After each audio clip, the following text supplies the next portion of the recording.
What's up, guys? How are we doing this fine Monday morning? I mean, let's just give a shout out to BJ right now. Button up, collar, shirt. That's a big deal, man. That's huge. Coming off a bye week, come on now. But guys, I appreciate you guys' time as always.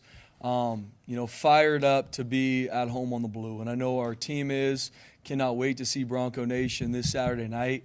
And like I said, our guys did a really good job over the bye week. We're one-on-one. And we learned a lot through these first two games, and that was the message to our team is what did we learn, where are we growing to? Win, loss, however a game goes, it's all about what did we learn and where are we growing to, and sticking with our process, no different. Opponents we play, nameless and faceless, we got to grow every single week. And this we got a great challenge. And Coach Barnum has done a great job at Portland State for a lot of years. I mean, they've knocked off a bunch of FBS opponents through his time there, and I know they're going to be ready to play on Saturday night. I had a good talk with him Saturday. He's doing a great job with this team, so we know our opponent's going to come ready, and I promise you we will be too. We got to handle our process with our urgency, how we perform in practice, and we got to keep growing every single day. But that was our focus during the bye week. We focus on us. How are we going to grow in all three phases? We've had 2 games to self-scout, learn from, grow from, and then let's fix those issues. I met with our leadership group this morning. It was, hey, guys, we've learned a lot through 2 games. We know who we are. We know each position group. We know who we are as players. How do we not have to make the same mistake twice? Learn and grow and keep pushing forward. So I'm proud of how our team did that over the bye week. Had a couple days off and then ready to hit the ground running. We got meetings later tonight and then practice. So cannot wait to get in front of Bronco Nation on the blue. And right now I think Pat was saying we're 91% sold out, fired up for that to be a sellout like JD talks about all the time. 6 games, 6 sellouts, and that's a testament to Bronco Nation. So can't wait for Saturday night. With that, open up with questions. Spencer, you said you learned a lot about your football team. What do you know about your team now that you didn't know 3 weeks ago? Yeah, I think we got a team that will keep swinging. And you don't know that going in. I also know our team's going to cut it loose on game day in a good way. They are not going to shy away from anything. Weather, heat, kickoff time, opponent stadium. Bronco State football, we will show up and play.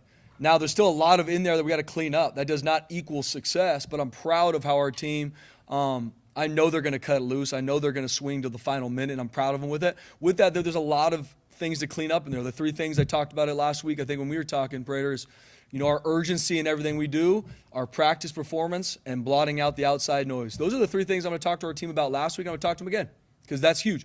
Urgency, our attitude and effort in everything we do. And that's all 115 football players, not just maybe the starters on offense, starters on defense, the special team starters. We need that from every single player. We're a developmental program. I talked with our developmental group today that was lifted. Hey, if I want to be the starter, I have to work my absolute tail off in every second or else I'm going to get passed up and I'm never going to accomplish what I came here to do, which was be a big player on that blue field.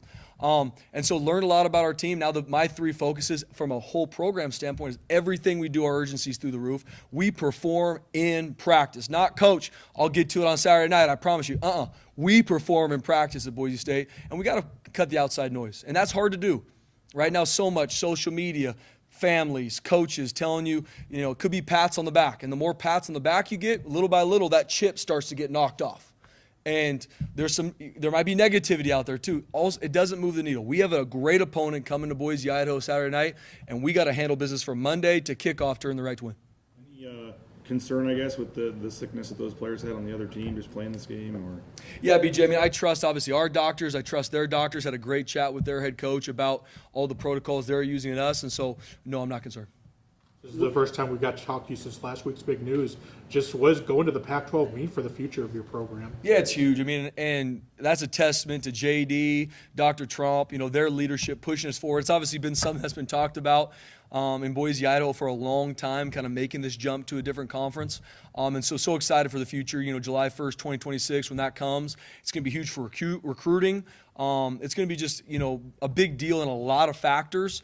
And so proud of, like I said, JD and Dr. Trump pushing it forward. But we also have 2 more great years with the Mountain West. And that was my talking point to our team was when it came out on Thursday, I believe it was, guys, this is awesome for the future where we're pushing this thing forward to. But right now we've got a phenomenal schedule in place. We've only played 2 games, and that news does not affect this season one bit. We're in the Mountain West and are so thankful for this season with them, and they do a great job and can't wait to play these next 2 years in the Mountain West. So it's exciting for the future. July 1st, 2026 will be here before you know it, and I cannot wait to recruit and push forward to that. But right now we're focused on the 2024 season. Coach, if there was – Coach, BJ, you had one? Oh. You said after the game against Oregon, the passing game obviously needs to improve. When you went back and kind of looked at that, and it's not all in the quarterback, but everyone sees the quarterback stats. What do you see in terms of the passing game right now? Yeah, first off, very proud of our offensive line protecting that game. We had to create a lot of different looks, especially with Roger going down, play 3 of the game. First off, there are some decision makings for Maddox, but Maddox has done a good job through 2 games. Still a lot to continue to grow and improve on. We got to have some receivers that can go in a one-on-one too. And there's a lot. And I showed our team. There's some clips on film where, and I asked the team, where do you think Maddox should go with the ball here? Because everybody, when I'm looking at, is covered. We got to find ways to create one. We got to go win one-on-ones. And that was the push to our receiver crew. We got some guys doing a really good job. We need some guys to step up, and I know they're excited to do that. Was there a plan in place had Portland State maybe not been able to have come? Was it another bye week? Were you guys even putting the motion together to find another opponent that quick? Yeah, Johnny, with coming out of a bye week, the huge push for me and JD is we know we needed to play a game here. You never want to go in and have 2 weeks off. It's just too much, too long, especially in season. So we were working our tails off. Didn't get into the weeds a ton of it. I know JD was hustling to figure out if it wasn't Portland State, who would it be?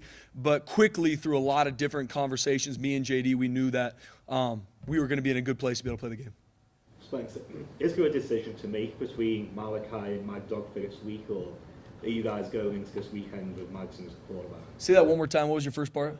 Is there a decision to make between Malachi? Is it going to be a decision? Yeah. Right now, Maddox is our starter, and he's done a good job. He's earned it, just like every position. And I say there are still things for Maddox to learn and grow in, but he's doing some really good stuff too. Some really good stuff. And yes, just like everything, when the pass game isn't at the level you want it to, no question. First thing you look at is the quarterback play. And yes, there's some parts in that Oregon game and even Georgia Southern that Maddox will continue to grow and be better. But he's doing some really good stuff too.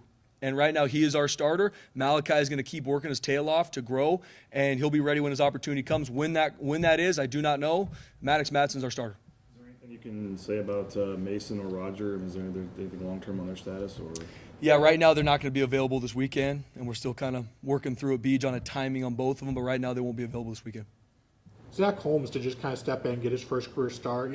Not a whole lot known about him. So first off, what can you tell us about him? And second off, how impressed were you with the way he played against Oregon? Yeah, Zach Holmes, man, you talk about a guy that stepped up in a major way with Mason going down, who's one of our best players on our entire team, steps up in that Oregon game and did some really good stuff. And I know Coach Keene does a great job of that group, working them together, and he held his own. He's going to only continue to get better. And I mean, for guys that have met Zach, I mean, he's one of the best young men that I've been around a long time. We have he does a phenomenal Coach D impression. If you guys ever get him, I mean, he can hit some of my one-liners and some of my stuff better. He's got the pencil in the ear. I'll walk by him in the hallway and I'll be like, Coach D, and he'll look at me and say, Coach D, and then we'll just keep on, walking by each other. I mean, he's a great young man, loves his teammates. He's got great relationships on here, and he's been obviously working his absolute butt off to be ready for those opportunities. And when his number got called, which it was last Saturday or whatever it was against Oregon, he was ready. You brought up the passing game. And last year there was a lot of outside noise from probably this group and others. Wide receivers in terms of creating separation as a group. There might be one game here or one player there. You just kind of brought that up as the wide receiver role moving forward, getting better. How do you work on creating separation? How do you get that to be a better factor for your football team? Yeah, first off, start some practice. And we got a great group of receivers that do work their tails off. We need to take a big step. And Coach Miller does a really good job with those guys. And now it's, okay, if I want to be in a situation to make the big catch in a game or have the yards that I want in a game, I have to perform that way in practice.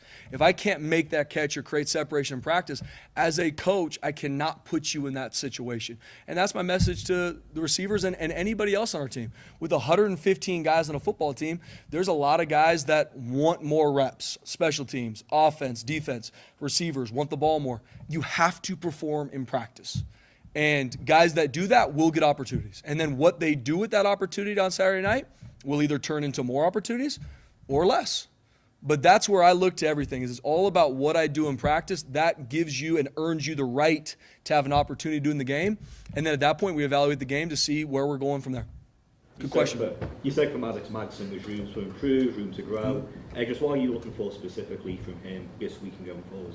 Yeah, there were a couple different reads in the game against Oregon that I know he's going to do better going forward. A couple balls that getting nitpicky, could have been in better spots. But he's doing a phenomenal. Like, there's a couple big-time throws in the game that we got to come down with the wide receiver. Like we talked about, we got to get separation in some of these one-on-one situations and putting him in good spots. But, I mean, against the front we saw against Oregon, to have, 1 sack, a lot of that's testament to our offensive line, tight ends, tailbacks, a great pressure plan to pick up those pressures. But a lot of it's Maddox being very smart with the ball, too. No interceptions in that game, huge part of it. So there's a lot of things that doesn't get talked about that helps our football team continue to grow and help our team be on schedule. We got to do a better job winning first down. That was a big talk last week as an offense. There were some, I think we had 5 3-and-outs against Oregon, and that's a lot of it's being efficient on first down. So we're not playing 2nd and 10, 3rd and 9, which is then the favors in the opposing defense. So, and Maddox, for those guys that know him, that's one of the biggest competitors I've ever been around. You talk about a guy that will live in here to improve his craft and will always be on the attack to improve. That's Maddox Madsen. When you looked back on the film of the 2 return touchdowns, what stood out the most there? First off, leverage across the board. And, I mean, what I mean by that is if I'm running down on punt or I'm running down on kickoff, and if I'm a right shoulder leverage, if you have the ball, BJ, if I'm running down, I'm a right shoulder leverage. So I'm counting on all the rest of my teammates are counting on me keeping that ball on my right shoulder. If all of a sudden I work away from that leverage, it cuts off the rest of our defense. Leverage was through the roof. I mean, on the kickoff, there's 4 guys unblocked to make this tackle, and he cuts back on us, and 3 guys lose their leverage. Once again, it's on me as the head coach. We obviously didn't do a good enough job repping it. I've been open about the fact Stacey Collins is the best special teams coordinator in the country. I will stand on that, no questions asked. We got to make sure our urgency from practice to performing in practice on these special teams unit to guys that are the scout look on special teams. If I'm the kickoff return unit going against our kickoff team, that look has to be the same look as if we're playing on Saturday night. No different on offense and defense. But leverage was the biggest thing that showed up, BJ, and we got to have guys that can go down there and make that tackle. And so it's going to be competition through the roof, and they did a really good job. Obviously, last week in the bye week, you hate to lose a game and have to have that pain to use that as fuel, but it did. And it wasn't the only reason we lost that game, but it obviously had a huge part in it. 14 points is a huge part. And so the leverage, making sure the right guys are in the right spots, especially on our cover units, and continue to grow our specialists to make sure we can kick that ball out. I mean, that's the luxury that some schools have is they know their kicker's going to kick it out of the end zone every time. We're going to keep growing these things. So it's multifaceted. We're also going to look at a bunch of different ways to make sure, even schematically, we're on the cutting edge on kickoff and punt to make sure, especially against an elite returner like Oregon had, and we're going to continue to see elite returners week in and week out. We've got to have better answers. Spencer, why are American sports fans obsessed with quarterbacks? It's a great question. I mean, I played quarterback in high school, as you guys can tell. I mean, Horizon High School's finest, man. I probably threw the ball twice. No, but it's, I don't know, it's a good question. I think just like anything, it's something that, it's when you're a fan of a sports team, especially football, and you're going to know one player, you're going to know the quarterback. Everything he does, I mean, he touches the ball every single play, and they're going to either be the guy that's loved and carried off the field or vice versa. And so I think it's just, the American culture and what it is with football. It's been a part of our culture for so long. It's an amazing game that teaches you about life, and I think the quarterback who touches the ball every single time is an easy target. What does Portland State do that stands out for you? Yeah, first off, I mean, these guys play hard. I mean, like I said, Coach Barnum, I think the world of him, known him for a little bit, and he's, done it at a high level in the Big Sky. And they've consistently over the years, they've beaten multiple FBS schools, beaten some Pac-12 schools over the years, too, in his time. And I know they're going to be ready to play us. Offensively, they got a quarterback that can run all over the place. He's been a matchup issue in every game last year, and even these couple games they've had. It's tough to get him. It's 3rd and 10. If everybody's covered, he's not, and he's out of there, and he can run to get a first down. They got a swing tailback receiver, number 17, that does a great job catching the ball in the backfield. They got a San Jose State transfer receiver that does some really good things, number 2. On defense, these guys, they fly around, and they're still kind of finding their identity. They do some similar things to us. Tyrese is Khalil's brother, Shakir, and he's a great kid, really good player for him. He plays field corner for him. So I'm excited to see him again. He's growing into be a really good player for him as a senior. They got a linebacker. Their Mike linebacker makes a ton of plays. He's got a couple sacks. I think he's got 19 tackles through 2 games. So, they're going to play hard. They're well coached. They're not going to be afraid of coming in and playing on the blue against Boise State. They played at Wazoo, at Weber. They played against a bunch of big. This is not going to wow them. We got to be ready to play, and they're going to be extremely well coached and play hard. Touched on at the beginning, but to literally be the only FBS team that hasn't had a home game yet, it's the new sound system. You get to have the lights go on for the night game. Just close to a sellout. Just the tailgating all day. I mean, just to have a football game back in this stadium on Saturday. What's the excitement level? Yeah, BJ. I mean, I can't wait. And I was actually talking with Prater and Johnny the other day. My first home game on the blue was 2017. We played Troy at home. It was a day game. And I'll never forget running out that tunnel and just the feeling of Bronco Nation on the blue. And this is before the lights and some of the new sound stadium and the new scoreboard. And there's nothing like it in college football. And I believe that. I don't believe there's any better place to play college football than on the blue right here in Boise, Idaho. I mean, it's a place where their fan base loves their team. No matter what time kickoff is, they will be there. I am a firm believer that this game will be a sellout Saturday night. And there's so much tradition with the blue field. There's one of the winningest teams at home over the past 2 decades. And I'm talking to our team, like, guys, that's why this facility is built, is you had a group of guys for decades that when they played a game on the blue, they found a way to win. And that's got to be our team. I mean, we've lost too many games on the blue over the years. I've been a part of a lot of those. We got to get it right. We got to fix it. When we come home to play on the blue in front of Bronco Nation, at home, in Boise, Idaho, we got to find a way to win. And there's so much legacy, so much tradition with it. And I even told some of our new coaches that haven't had a home game on the blue yet, like, guys, get ready. There's nothing louder. There's nothing more exciting than playing in Albertson Stadium. And so I can't wait. Andrew Simpson's been a disruptor for you guys on defense through the first 2 games. I mean, obviously we knew last year what he had, but what's he added this year to his game? Yeah, Drew's did a really good job, and I'm proud of him and how he's continued to fine-tune his game. And as we all well know, I mean, we use Drew in a lot of different ways. We put him in a lot of different spots. He can do a lot of stuff in the front 7.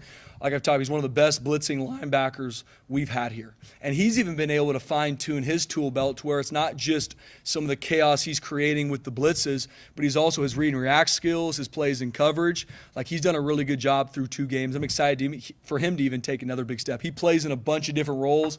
He's involved in every single package we got from, we got multiple packages on defense. He's involved in some form or fashion in every single one of them. And his game's continually going to grow. And I'm excited for the game he's going to play this weekend, and even as he grows through the end of the season. But, I mean, we do so much with Drew. He's a great young man. He's been working his tail off. And the things that he struggled with and need to learn, he wants to learn and grow. He wants to be elite, and that's us walking the path with him. But he's done some really good things. And I promise you, his best football is in front of him if he continues to work. You mentioned the O-line. I mean, just with being out, 2 projected starters, I mean, when you look back at that game, Oregon's front, and just what they did, how impressive has their 2 games been overall so far? And also, what kind of challenge is this when you start going down to, 6, 7, further down the line? Yeah, obviously with anything, BJ, I mean, I'm so proud of how they responded in Georgia Southern and obviously in Oregon with down 2 stars, 2 of our best players on our entire team. And especially with the O-line, like Prater even brought up, they don't get as much love because everyone's talking about the quarterback or the receiver or the tight end, which we all totally get that. None of this happens without the offensive line protecting and blocking. None of it. And Coach Keene does a phenomenal job with those guys. Coach Potter with our run game. And just a group that gels together. I mean, 2 starters down, 2 of our better players. Hey, next man up. Let's go. And Zach Holmes, TK have stepped up, done a really good job, had a great week last week. Now, for us going forward, we got to continually build the depth of that O-line, especially for we've only played 2 games. And that was even something I talked to our team about, is usually you have bye weeks kind of, week 6, week 7, you can kind of look back on multiple games. We had 2 games. So, guys, we haven't even played conference yet. We have not even begun to really write our story. So whatever you feel good or bad about, right now is the time to learn and grow and fix it.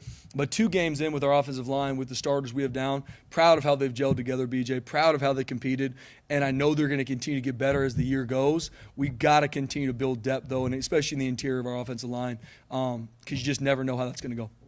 I mean, who is now, I guess, 8, 9, 10, or who are the next couple of guys that you're needing to have ready just in case? Yeah, Jason Steele's done some really good stuff. He's grown a ton. Carson Rasmussen, who's local kid's done some really good things. He's going to keep learning, growing. Jake Steele hopefully will be healthy here shortly. Jason's brother transferred from San Jose State. So those are a couple guys just in the interior that we need to continue to learn and grow and come along. We've been healthy at tackle. Cage Casey's played really well these first 2 games. Hall's done a good job coming into his first year starting. But even the depth at tackle, we got to make sure we continue to learn and grow those guys, because you just never know. Good questions. Anything else? All right. Guys, appreciate it. Appreciate it, fellas.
Questions for Dirk?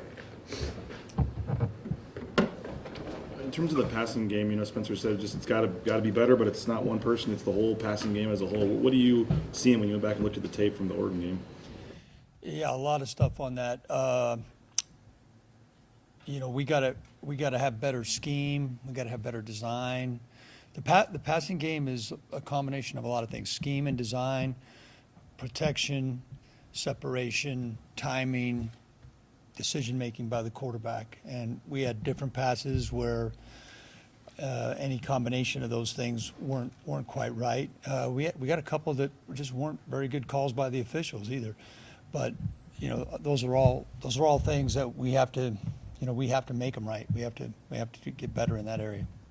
What can you fix short term? How do you prioritize that?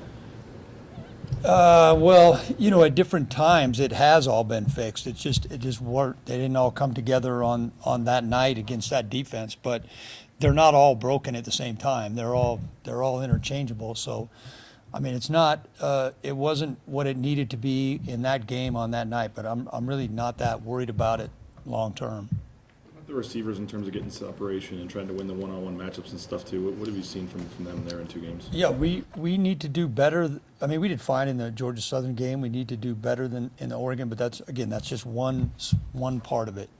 And, we threw five, layman's term 50-50 balls in that game, and we were 0 for 5. And I watch our guys in practice, and I'd say we're probably more like 60+% coming down with those. We just, unfortunately we didn't come down with any of them in that game. What was your evaluation of Maddox's decision making? His decision making was pretty good. I mean, we didn't complete enough passes, but it wasn't because of his decision making. Is there anything you'd like to see Maddox improving specifically?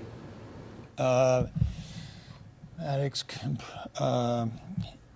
specifically for him, he just, I don't know, let's see. We had stuff we were working on with all the quarterbacks. They're actually written on my board down there. Yeah, just call me old. I can't remember off the top of my head, but he's working on stuff. That was a bad answer. What receivers do you think have had the best maybe practices over the bye week, or just developing the way you want to see them develop, Dirk? What receivers are exciting you? I think we have 8 guys that can play. And, again, receivers, we ask those guys to block. Like college football today, most teams don't play like us. I watched 1 million games this Saturday, and, most teams have those wideouts spread all the way out to the sideline, and they're not blocking anybody. Our receivers block their tails off. So that being said, they get a little banged up. So they're not always out there every day. But you'd have to say Latrell Caples and Cam Camper are probably off to the best start. But in practice, Prince Strong has looked good. Austin Bolt's looked good. Chris Marshall's looked good. Chase Penry's looked good. Ben Ford's looked good. I mean, I have confidence in all those guys. The depth of the offensive line, was on display against Oregon. 2 guys down, and you guys were still able to protect Maddox pretty well, get the run game going pretty well. Just what does that depth at offensive line mean for you guys? Well, depth, you really don't want to be rotating your O-lineman. You don't want to be, O-lineman that can play as a unit. There's a lot to that. And so the fact that we've had 2 injuries in 2 weeks and had to sub some guys in there says a lot for the guys that came in, and it says a lot for the guys that absorbed them in on the communication. But that O-line depth doesn't go quite as deep as that wide receiver depth goes. So, we're those guys did a really good job against a good defense in the Oregon game, and that showed itself to be true when Oregon played Oregon State last week. But we don't have a whole lot of room to play with as that moves forward. Dirk, you've been playing and coaching quarterback for 55 years. 42. 42 years. Why are American sports fans so obsessed with the quarterback position? They all think it looks easy. They all think it looks easy, but it's really not. When you got 6, 7, 8 guys trying to rip your face off, and then you've got the DBs trying to cover those receivers. You've got defensive coordinators trying to disguise what their defense is doing, disguise the coverage. You got competition on both sides. It's just, think about it. The guys in the NFL, the best guys are making $50 million a year. $50 million a year. That is crazy. That's crazy. That's how the highest level the market has been set. So, it's a tough position to play. So there's a lot to it, depending on what you ask that guy to do. And like I said, I watched a bunch of games. I think as I watch college football, it's easy to see the elite guys. It's easy to see the terrible guys. And then there's a whole bunch of guys in the middle that are, trying to be elite. So, the great quarterback play jumps out and bad quarterback play jumps out. But, for most teams, it's somewhere in between that. When you watch games, do you see certain schemes and that maybe you take and put in your game? Sure. Yeah, I think that's human nature. You see stuff that you like or don't like, or reinforces stuff you already thought about. But college football's a little bit different than pro. The hash marks make a difference.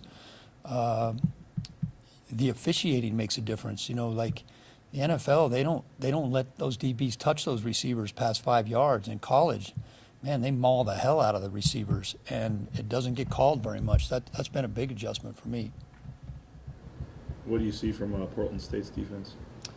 Well, they've only played 2 games, so you know they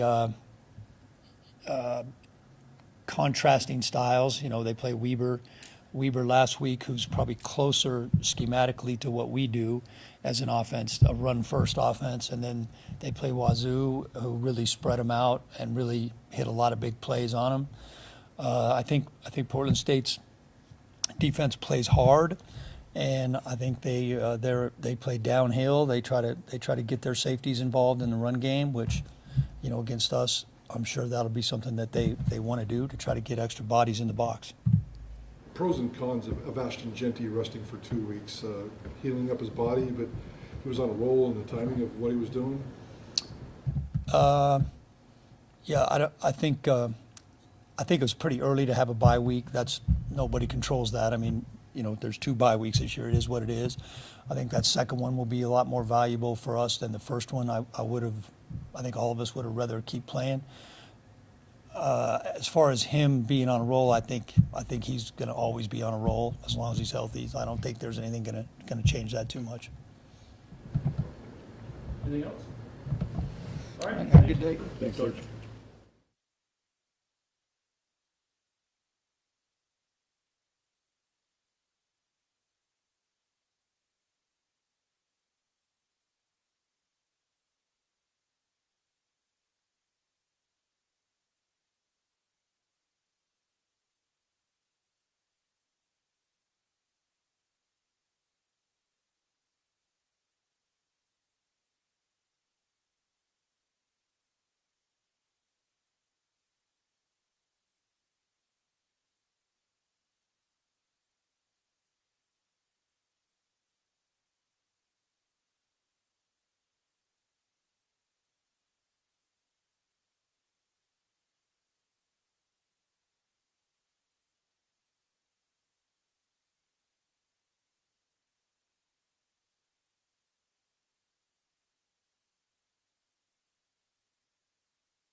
You mentioned, before the Oregon game, wanting to do some things differently with your calling and the way you schematically drew it up.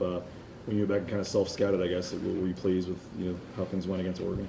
Yeah, and I think that it wasn't redrawing it up. It was just more following the plan that we had laid out for week 1. And like I said, there were some things I didn't follow the plan and it was a good plan, not by me, by all the coaches, and I just didn't follow it to the T like I should have the first game.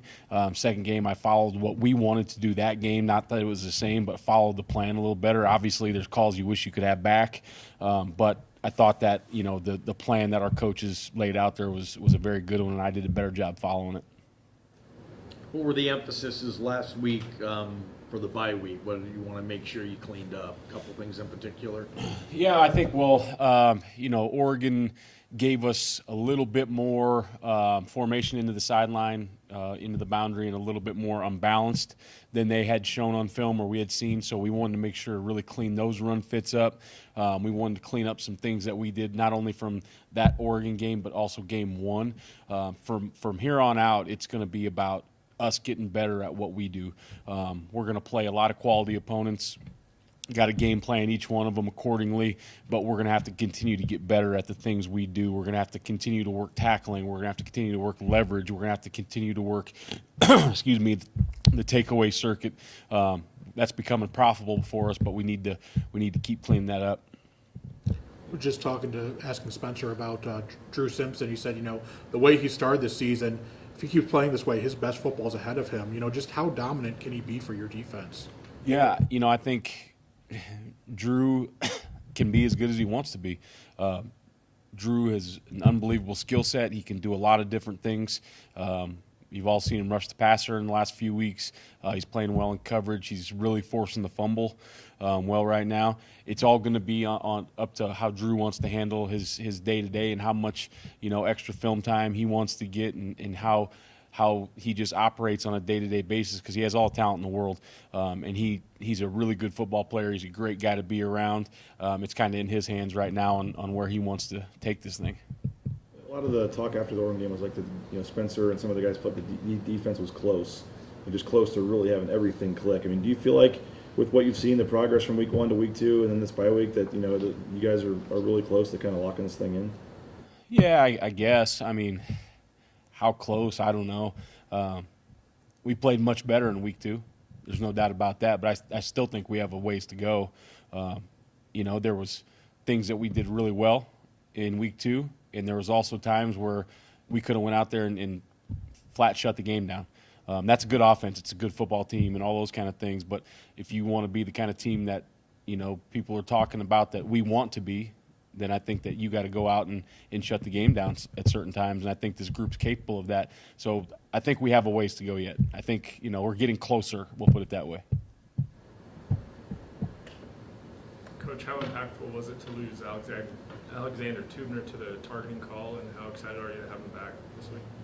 Yeah, I think everyone saw how impactful that was, right? It's not that there's not other good players out there, but it's just the amount of information he can get off the player, excuse me, to coach communication, how he can get guys lined up. The effort that he brings is contagious out there. So it is a big loss when you lose a player like that.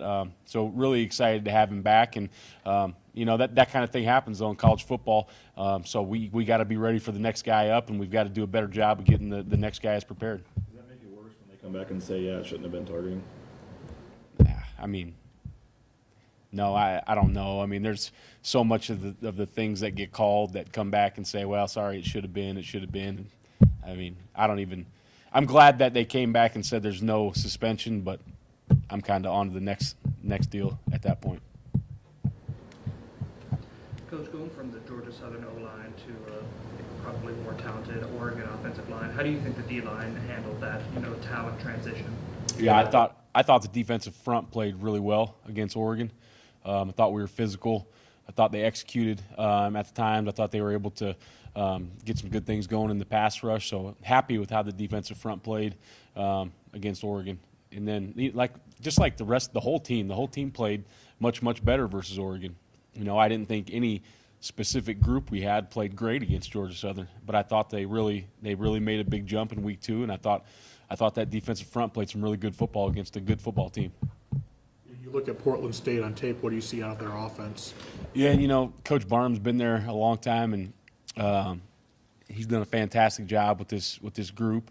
They beat Pac-12 teams, they beat Mountain West teams, they've been in the playoffs. So there is a lot of things going on offense. I think he does a really good job of forcing you to the perimeter early in the football game and then trying to come back inside. I think they can do a nice job with some design QB runs. I think they've got a nice package in empty where they put some stress on the defense in certain spots, and then they have some complementary plays to alleviate that stress on those players and put it on some other ones. But you're going to see a lot of different things. And like you watch the Oregon game from last year, drive 2, they march the ball right down the field. The Washington State game from this year, who Washington State's playing really good football, they march the ball right down the field. So we got our work cut out for us, and we have to go out and execute. The explosive plays, I mean, it was better, but still not great in terms of getting some big plays against Oregon. How do you, you could do great for the game, then one blown coverage becomes one long, huge play. I mean, how tough is that as a defense, I guess, with some of those big plays? Yeah, I don't know. I look at it a little differently, I guess. Whether you go by PFF or whatever you want to go by, we had like 14 against Georgia Southern. We had 3 versus Oregon. Now, they were explosive. So you'd like them to not be that explosive. But if you have a chance to give up 3 explosives against a unit like that, you feel okay. But they can't be as big as they were. I guess that was the issue. It wasn't the amount. And some of those were, once again, one of those is one of the calls I said I'd like to have back. I think I could have got us in a better position right there. But once again, it all comes down to execution. Like there's some calls that I make that are not probably the best calls, and the guys go and fix it. You know what I mean? So execution, getting your eyes clean. I think the effort's been really good. The tackling's been much improved, but just being able to clean up our eyes and just being able to execute, I think, eliminates even more of those. To get the 2 fumbles. Yeah, it was really good after, week 1 where you get 4 out and you only recover 1 of them. To go 2 for 2 was really nice. Anything else? All right, thank y'all. Thanks, sir. Thanks, Coach.